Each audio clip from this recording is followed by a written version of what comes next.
Hello everyone, and a warm welcome to our first regular press briefing on COVID-19 vaccines and therapeutics in 2022.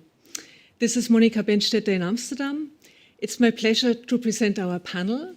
We have with us today Dr. Marco Cavalieri, the head of Biological Health Threats and Vaccine Strategy, and also the chair of EMA's Pandemic Task Force.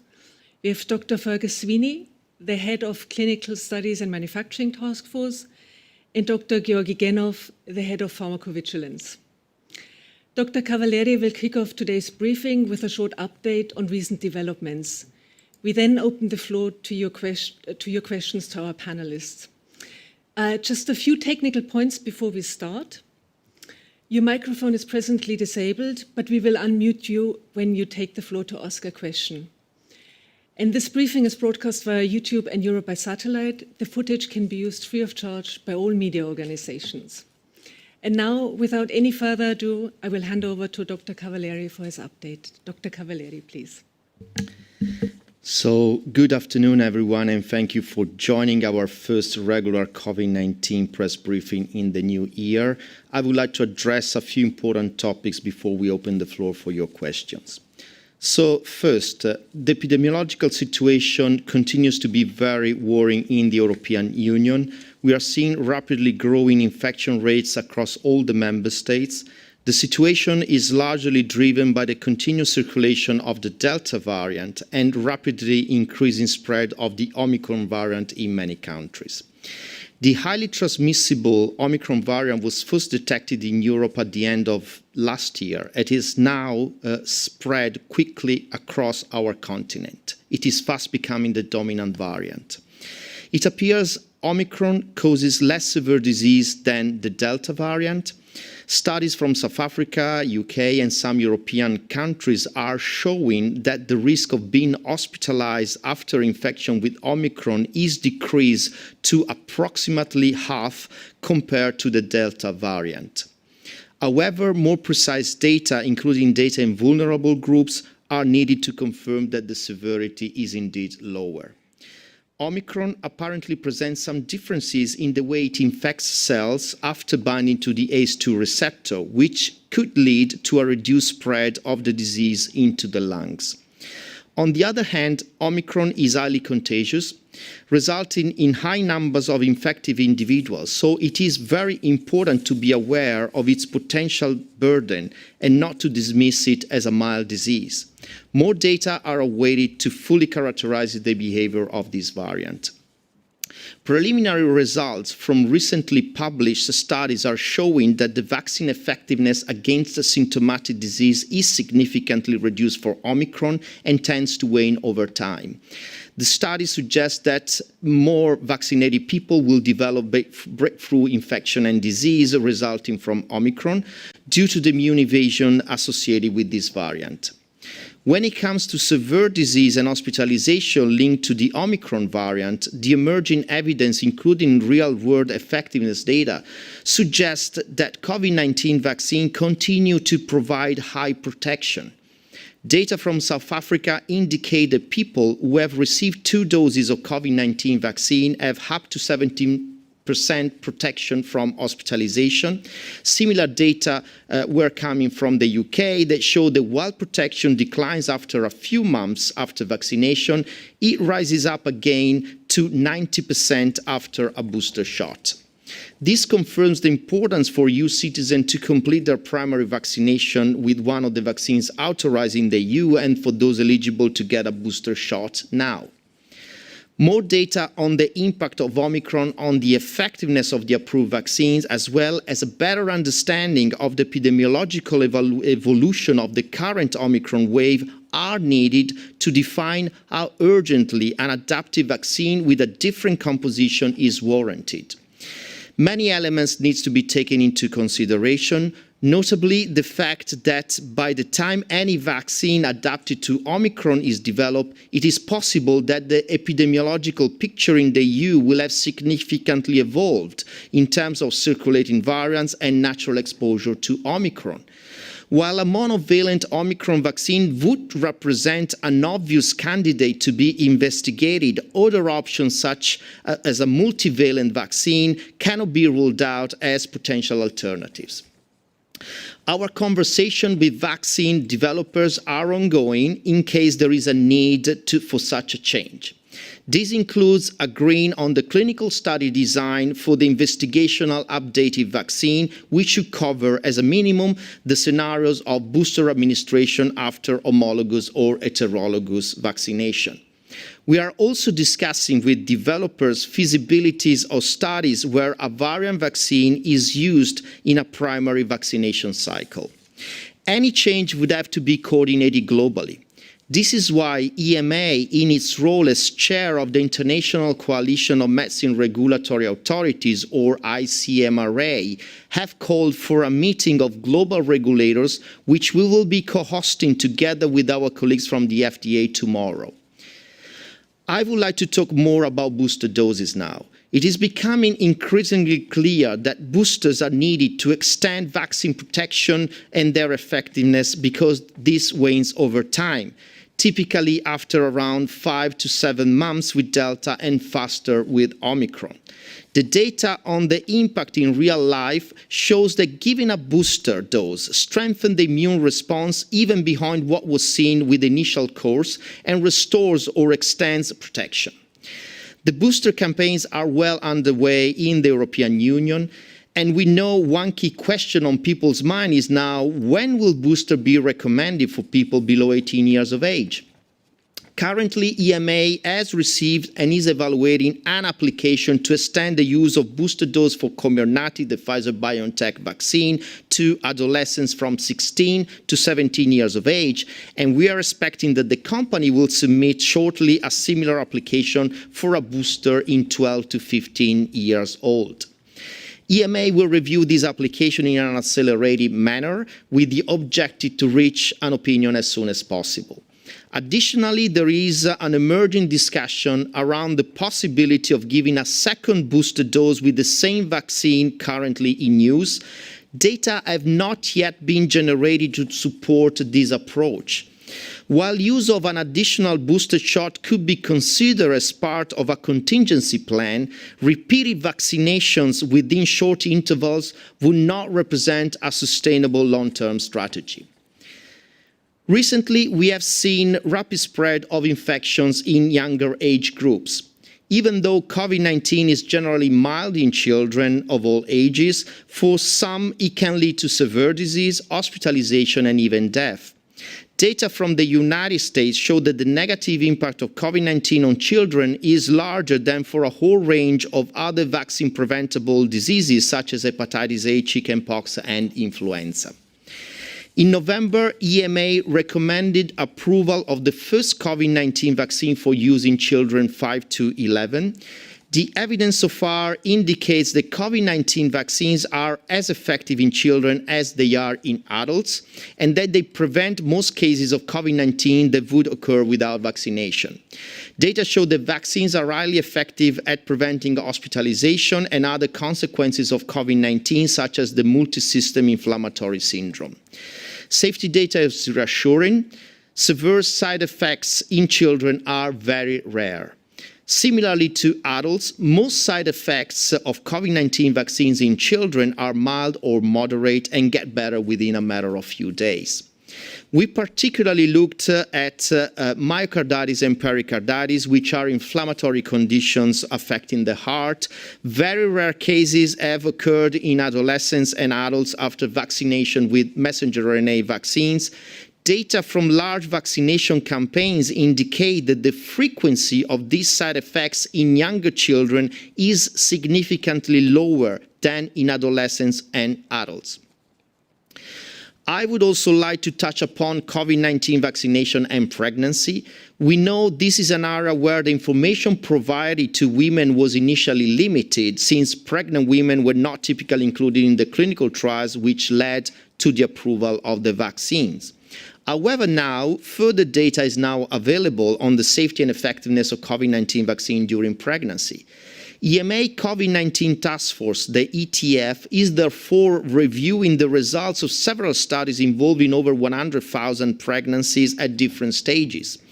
Current evidence on safety and effectiveness of messenger RNA vaccine used in pregnant women is very reassuring and indicating that COVID-19 vaccine reduced the risk of hospitalization or death during pregnancy without causing pregnancy complications or harming the unborn child. We have also requested companies to submit reviews of all available data on safety and effectiveness of COVID-19 vaccine in pregnant and lactating women. Our scientific committee, the CHMP, will be discussing potential updates of the product information to provide up-to-date information to both pregnant women and to healthcare professionals. Pregnant women are more likely to get severely ill from COVID-19 when compared to those that are not pregnant.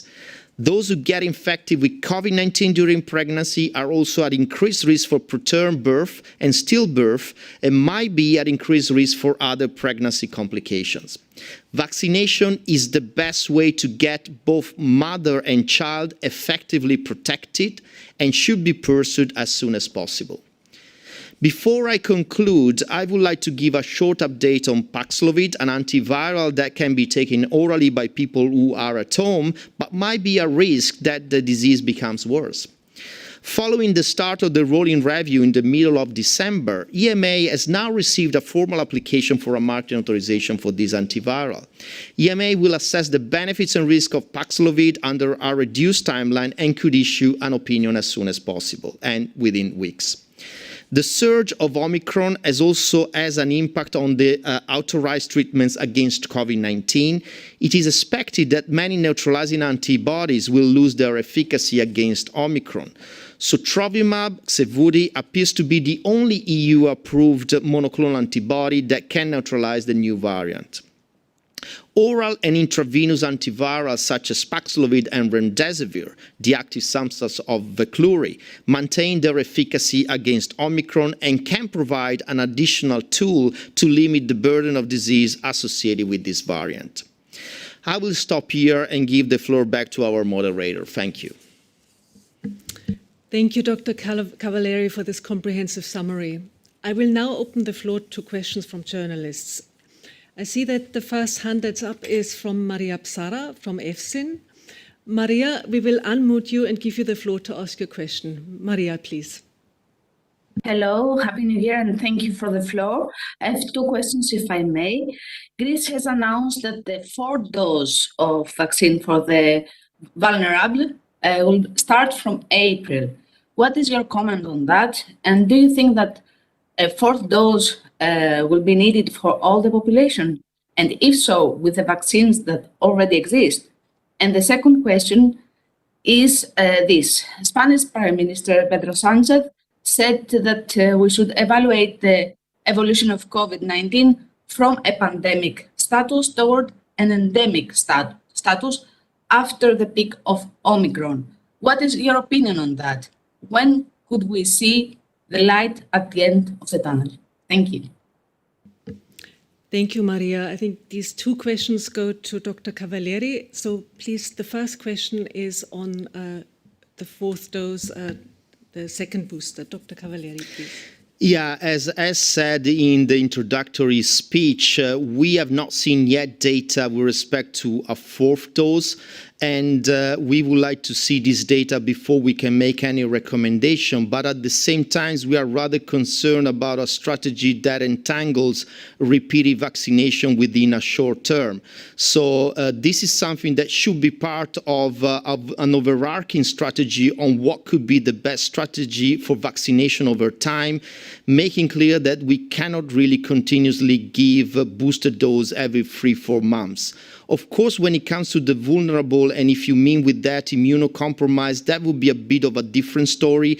And indeed, for immunocompromised, it would be expected that indeed a fourth dose has been already considered since time from now. Thanks, Dr. Cavalieri. And then could you please also talk about the second part of Maria's question about our path from a pandemic virus to an endemic virus? Yeah, of course, we don't know, nobody knows exactly when we'll be at the end of the tunnel, but we will be there. And what is important and what we are seeing is that we are moving towards, indeed, the virus becoming more endemic. But I think we cannot say that we have already reached that status. So the virus is still behaving as a pandemic virus, and the Omicron emergence is clearly showing that. So we should not forget we are still in a pandemic. Nevertheless, with the increase of the immunity in the population and with Omicron, there will be a lot of natural immunity taking place on top of vaccination. We will be fastly moving towards a scenario that will be closer to endemicity. Thank you very much, Dr. Cavalieri. The next question is from Helen Collis from Politico. Helen, please, you have the floor. Thank you. Regarding the meeting that's taking place tomorrow with international medicines regulators, what specifically will you be seeking to decide together tomorrow? And with regards to discussing the next generation of vaccines and what they will be targeting and the potential variants, will that be a decision that the regulators reach, or will it be something that the World Health Organization has to decide, or how will that decision be reached? Thank you. Thank you very much, Helen. A very interesting question. Dr. Cavalieri, please. Yeah, so first of all, tomorrow we will be looking at all the evidence that we have so far with the current vaccine, so the extent by which they are still providing vaccine effectiveness, and whether indeed we should still think that giving a booster shot at this point in time is the best strategy. But then the second part will be dedicated indeed on how to advance a potential variant vaccine, and of course Omicron, as said, will be the obvious candidate at this point in time, even if I believe it's still not yet certain that a pure Omicron variant vaccine would be the best strategy, particularly if we look at longer term throughout this year or the next. So it's important that there is a good discussion around the choice of the composition of the vaccine to make sure that indeed we have a strategy that is not just reactive after the virus changes, but try to anticipate what could be the next move and try to come up with an approach that will be suitable in order to prevent future variants that in any case will emerge. The other important point that we'll be discussing is the design of the clinical studies that could be pivotal in order to come up with an approval of this variant vaccine, which of course will not be large studies, but will be looking at immunogenicity and essentially to define exactly what will be the study design for such trials. And maybe to add, because you mentioned on the decision of the switch, this indeed is something that ideally should be decided globally. So the entirety of the public health authorities throughout the world should decide together and converge on what is the best strategy. And we would expect that WHO here will play a critical role in driving the decision on such an important matter. Thank you very much, Dr. Cavalieri. The next question is from Irini Sakadula. Irini, please. Thanks for the floor. Can you hear me? Yes, we can hear you. Well, I would like to ask you, what is your message to anti-vaxxers who keep insisting that despite vaccines, everybody has the same treatment, let's say, from the virus, and lots of people get the virus. However, they get well soon. So what do you have to say to this regarding the fact that Omicron cases have gone through the roof? Thank you. Thank you very much, Irini, for this question. I give that to Marco Cavalieri. Marco, please. Yeah, I think what is unfortunately very sad to see throughout these months is that the intensive care units and the hospitals are filled with people that got infected and were not vaccinated. So the vast majority of those who get severe COVID-19 and eventually die of COVID-19 are people who have not received the vaccine and could do so. This is really disheartening. And we will really encourage everybody to reconsider. It's never too late, and it's important that everybody takes advantage of the availability of vaccines and get vaccinated as soon as possible. Thanks, Dr. Cavalieri, also for reinforcing this message again. So the next question comes from Angelo Di Mambro from ANSA. Angelo, please. Yes, thanks. I have many problems of connection today, so be patient if this question has been replied already.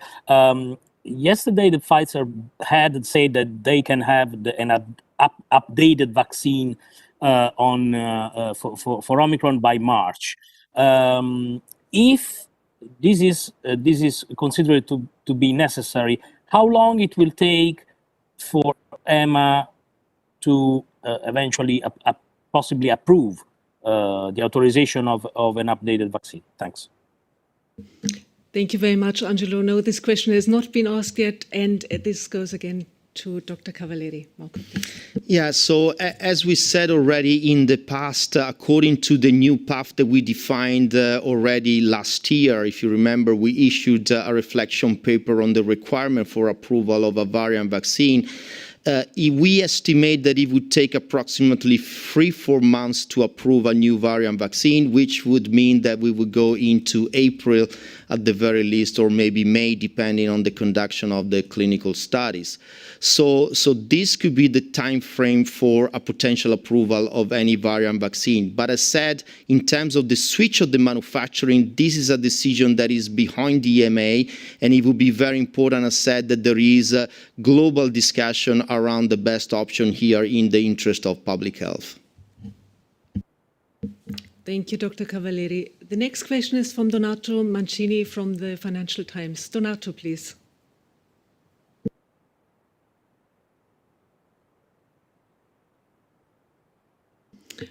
Donato, can you hear us?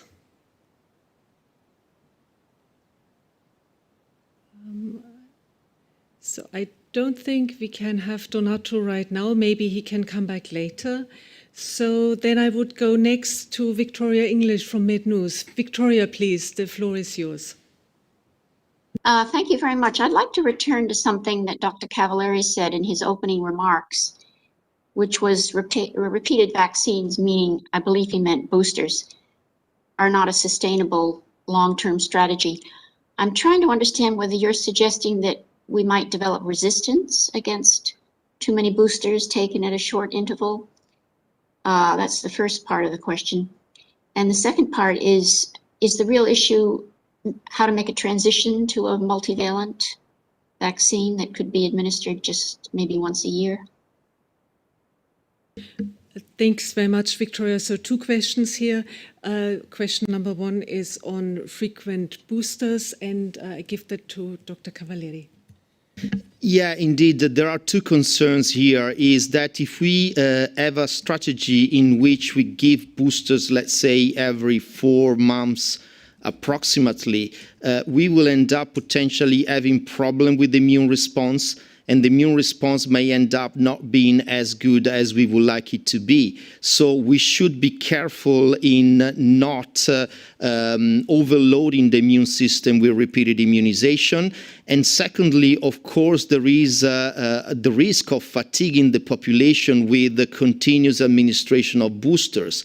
Now, as said, if the situation from an epidemiological perspective is such that it might be the best option on the table, then it can be done once or maybe twice, but it's not something that we can think should be repeated constantly. And it would be much better to start thinking about an administration of boosters that is more spaced in time.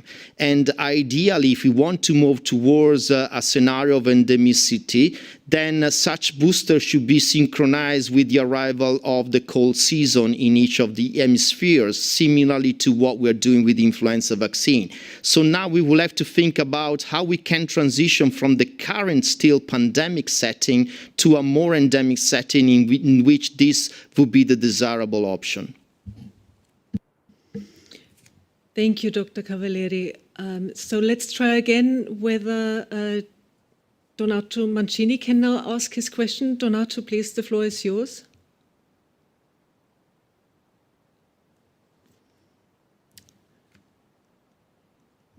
Still doesn't seem to work. So then I go to Kristina Hudenko from Delvi from Latvia. Kristina, please. Hello, and thank you for the possibility to ask the question. We received questions about the relationship between the level of antibodies in the blood and the degree of protection against COVID. At what level of antibodies does the booster need to be done urgently? And what level of antibodies might even be dangerous for booster vaccination if this level is too high? And the second question is about children. In Latvia, recommended period between vaccines for children from 5 till 11 years is 3 months. How protected are children during this long period? Thank you very much, Kristina. So we have two questions here. One is on antibodies and boosters, and the other is on vaccines in children. Dr. Cavalieri, please.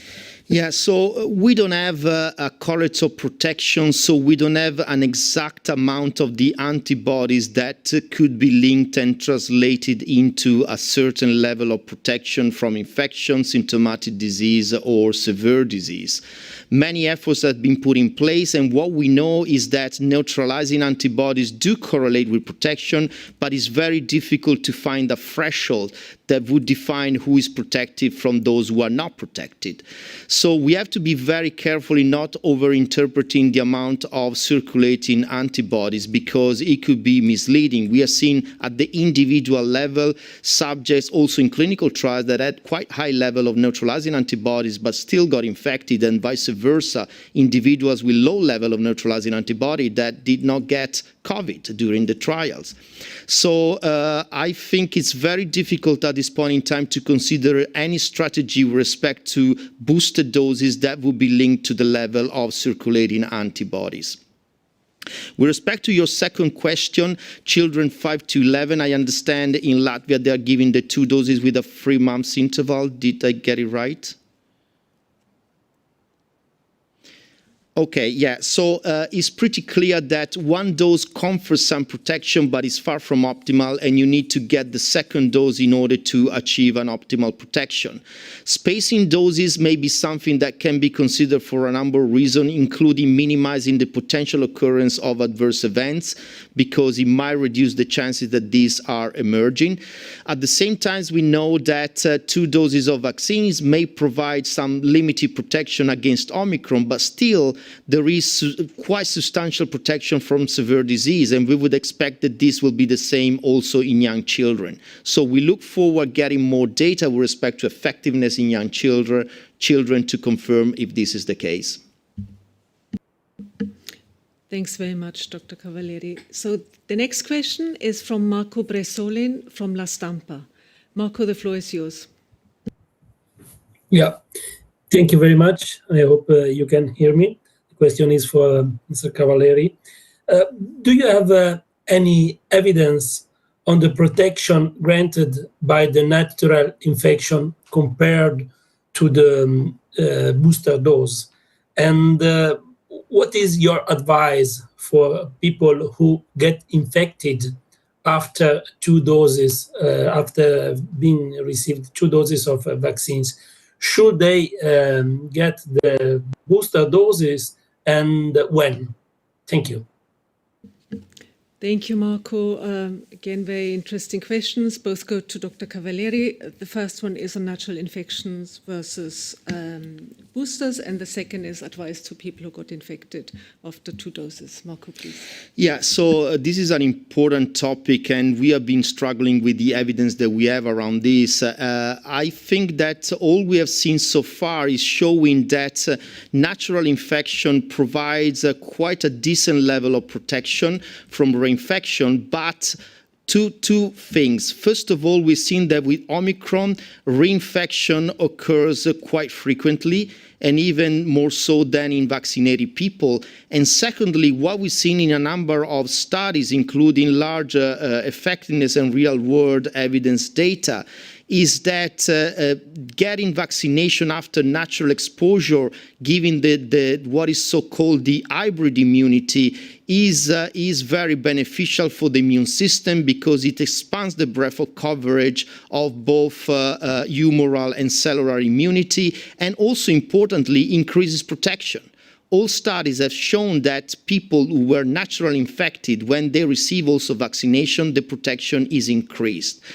Your second point was related to the other scenario, the people that got vaccinated, that got infected, and what to do about the booster, if I understood you correctly. And here, indeed, we don't have many data in this respect. I don't think we see this as problematic from a safety perspective if they receive another booster dose. And this booster dose can be given also not too far away in time from the natural infection. In any case, it is pretty clear that from an immunological perspective, if you wait a bit longer, that will make your immune response more efficient. But it's very difficult to say exactly when the booster dose should be given. And of course, there are many other factors related to the operational aspect of the vaccination campaigns and the need to get optimal protection as soon as possible that will play a role here in the decisions that member states are taking. Thank you, Dr. Cavalieri. We have the next question from Danny Kemp from AFP. Danny, please. Hi, thanks for taking my question. I'm returning to the theme of endemicity, if I may. We saw some, you were saying earlier that, you know, with Omicron, we will be quickly moving towards a scenario that will be closer to endemicity. This morning we saw headlines from the WHO saying that half of Europe is going to get Omicron, which on the face of it looks really alarming, but you're saying that actually is not such a bad thing in a way, is that right? Thanks. Thanks, Danny, and maybe Dr. Cavalieri can clarify. No, yeah, I've not been saying that this is necessarily a good thing, because actually we're extremely concerned about the burden of disease that will be carried by the huge amount of cases that will be occurring now in the European Union with Omicron. And as said, even if severity might be lower, unfortunately, many individuals will get hospitalized.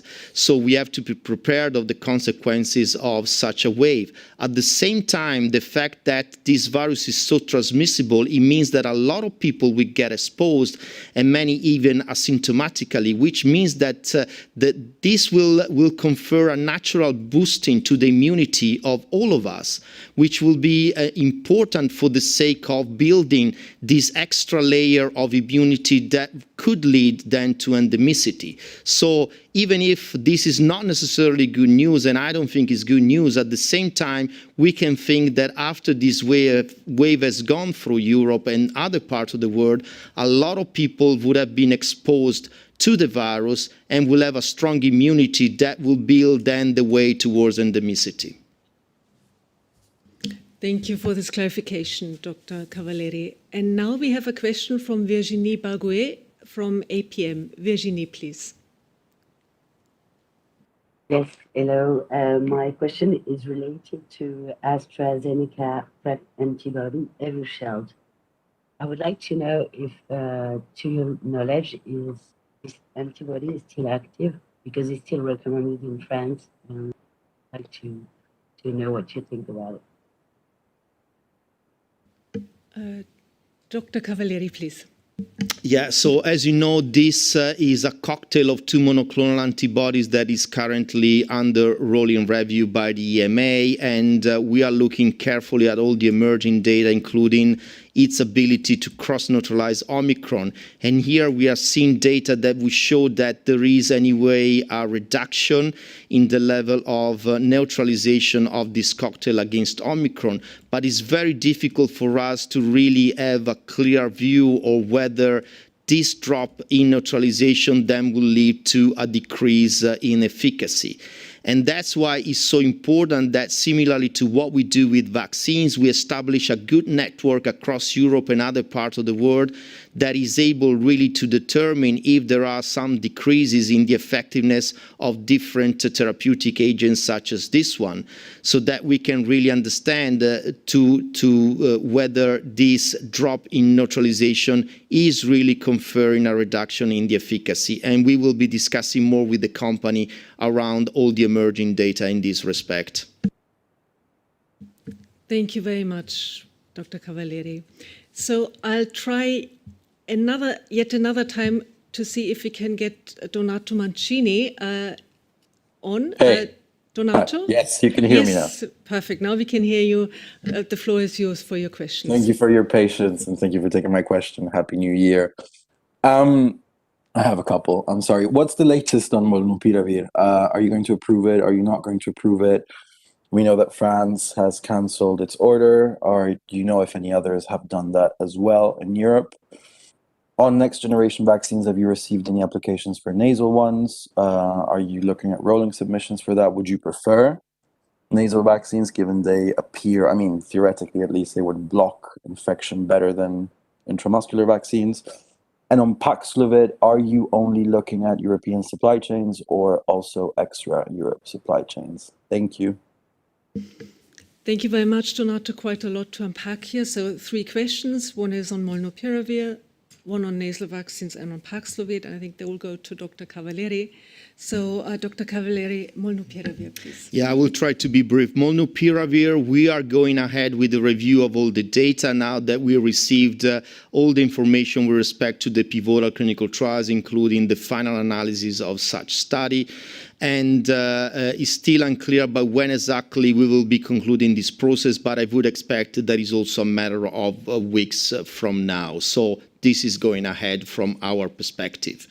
Your second question was about nasal vaccines. Of course, these are interesting type of constructs, and we know that conferring high level of immunity in the mucosa is very important if we want really to stop not only severe disease and the spread of the virus deep into the lungs, but also if you want to stop the transmissibility of the virus and having really a big impact on infection.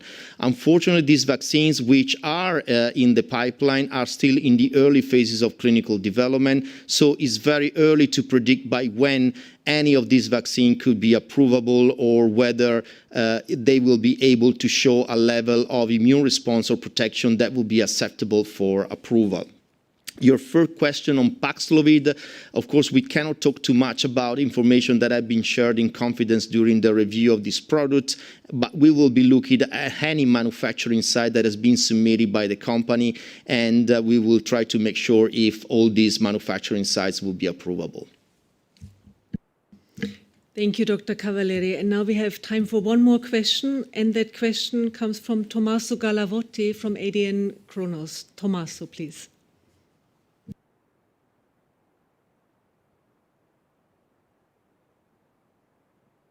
Can you hear me? Yes, we can hear you now. Thank you for the floor. Good afternoon, Tommaso Gallavotti, ADN Kronos News Agency.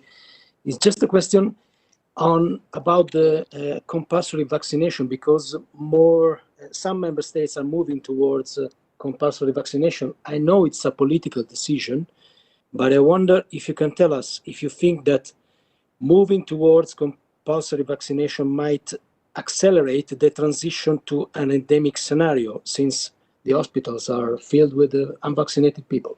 Many thanks. Thank you, Tommaso. Now, mandatory vaccinations are really outside of our remit. It's up to the member states to design the vaccination campaigns. So I think on this one, we will really, we would recommend that you get in touch with the various national campaigns, but thank you nevertheless for a very interesting question. So that brings me to the end of this press briefing. Thanks to all of you for a set of really excellent questions, very lively, and for attending this press briefing. A big thank you to all our speakers and to everybody who has helped organizing this session today. Our next press briefing on COVID-19 vaccines and therapeutics will be held next week, and after that, we'll be back to our usual 2-week schedule for these briefings. As always, if any of you have any further questions, don't hesitate to contact the EMA press office. Thanks again and goodbye.